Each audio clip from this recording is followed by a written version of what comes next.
What's up, guys? This is Joel of Punishers Paintball. Today we have Coach Matt with us. Matt has been in the sport for a very long period of time, and we are going to discuss with you guys the difference between old school gear, new school gear, and if you've been out of the sport for a long time, this is going to be a quick refresher for you guys to figure everything out. So if you guys like this video, make sure you subscribe to our YouTube channel and follow us on all social media platforms. Shop at punisherpb.com, and we'll see you after the intro.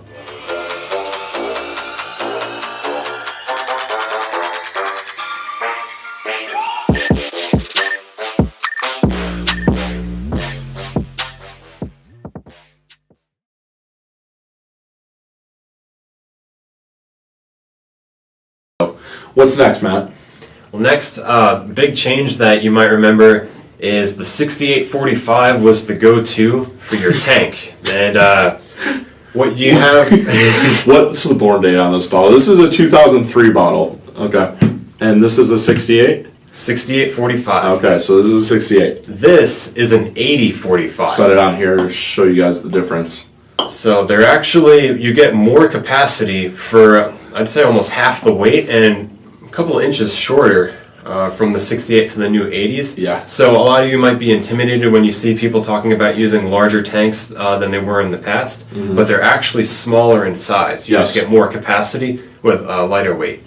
Yeah. So it's like the final, it's the final or the best bang for the buck, I should say, when it comes to tanks. I don't know how many people have come in the store, guys that haven't played in like 10 years or something, they come in the store and put like a SL2 bottle or one of these Hyperlight bottles in their hands, and they're like, oh man, and they're like, this is what size cubic inch?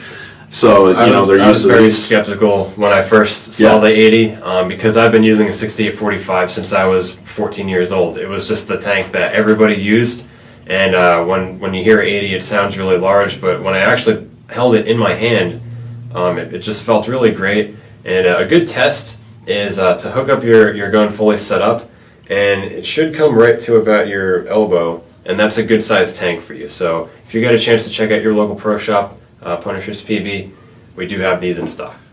Alright guys, so next up we're going to talk about loaders. Matt, what you got there, man? Got some old fossils. You might remember this. This was the View loader. They call it the Eggy, the Evolution loader. Evolution 3. They made a couple versions of these. View loader was one of the top brands. They also made the Velocity and the Velocity Junior. And this is the Empire B, which was basically a clone of the Halo B. This was the main loader back in the day that everybody used. But the big problem with loaders such as these, I'd say, were durability and battery consumption. As you see here, this would take 2 9-volt batteries. This one would take 6 AA batteries. And the batteries wouldn't last very long. You might get a couple weekends to play out of it before you needed to replace them. And once again, with maintenance, it's very difficult. The battery door would get shot off quite a bit. The feed necks weren't very durable. If you wanted to take it apart to clean, there was at least 6 different screws that you would have to unscrew, take the 2 shells apart, wipe it out, put it back together. Whereas Joel has a much more modern version for you, the Spire 4. That's right, I sure do. So I have the Spire 4. This is the top of the line when it comes to technology nowadays. There's also loaders out there by Dye, the Dye R2 loader, which is the high-end contender for the Virtue Spire 4, as well as the Dye LTR. Both of those are toolless as well. We chose to highlight the Spire 4 because it's generally perceived as probably the top-notch loader on the market. So a few things to point out. You had mentioned cracking with plastic. That's kind of honestly probably one of my biggest quirks was, I don't know how many feed necks I cracked, and I put wrapped tape. I don't know if you ever did that, but I'd wrap tape around my, because there's 2 portions of plastic in there. I'd wrap tape around it to try and get it to fit to my feed neck. I don't know how many times I would dive and the loader would go, skirting across the grass and everything else like that.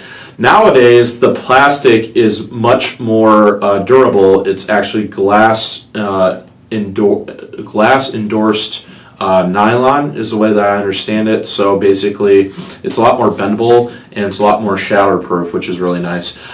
So the Spire 4 and the Spire IR2 feature that, and then the plastic on the Dye R2 as well as the Dye LTR is a lot more durable as well. It feels a little bit different, but for general concept, it's the same. Same thing with Bucker Keen's control loader. I forgot to mention the Bucker Keen's control.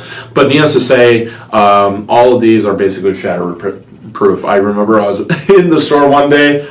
Man, stories of the store. I was in the store one day. I was trying to sell somebody a Spire 4. They wanted to cheap out with a Halo 2, which are still being produced. And I took my Spire 4 and literally threw it across the store. It like popped open, but it didn't shatter or anything. So that was definitely a really nice part. So the other thing with Spire 4 is it's Bluetooth capable. Speed feeds started to come around in the 2006. 2006. Okay, so yeah, late 2000s. Nowadays, the Spire 4 as well as the Die R2 feature a toolless lid removal. Yeah, the battery door. I'm surprised. Yeah. Oh, battery door came off? It came off as I was opening the lid. Yeah, I mean, I remember those lids. You used to have to duct tape them. But yeah, so needless to say, speed feed super interchangeable on the Spire 4. And then the other thing to mention is that everything is electronic is on the Spire 4 tray. So everything here is washable, which is really nice. So you can take this after a long day of play, toss in some hot water, and wash it out. This goes by a G-force sensor, so basically it goes by vibration here. And the motor and all that stuff is accessible. You can take the drive cone out to clean it. And then, and the other biggest thing, to your point, Matt, the biggest thing is batteries. It takes 3 AA's, so it's relatively lightweight. And as you can see, it's completely toolless to access that, whereas back in the day, to your point, you needed screwdrivers, different Allen keys, all sorts of a little bit of a whole workbench. And when you're out there on a picnic table trying to find a screw this big, it really just becomes a pain in the neck. And the best part about the Empire Bee/Halo Bee was that some of the screws were different lengths. Right. Yeah. So I like a short one compared to the long one. Right. So nowadays, needless to say, completely toolless, which is probably the biggest thing, as well as the shatter-resistant plastic on almost any of the high-end loaders out on the market nowadays, which is really nice. Even like the mid-grade loaders, like the Pro Toys, the Pro Toys Speedster is also pretty much shatter resistant. So, did I miss anything?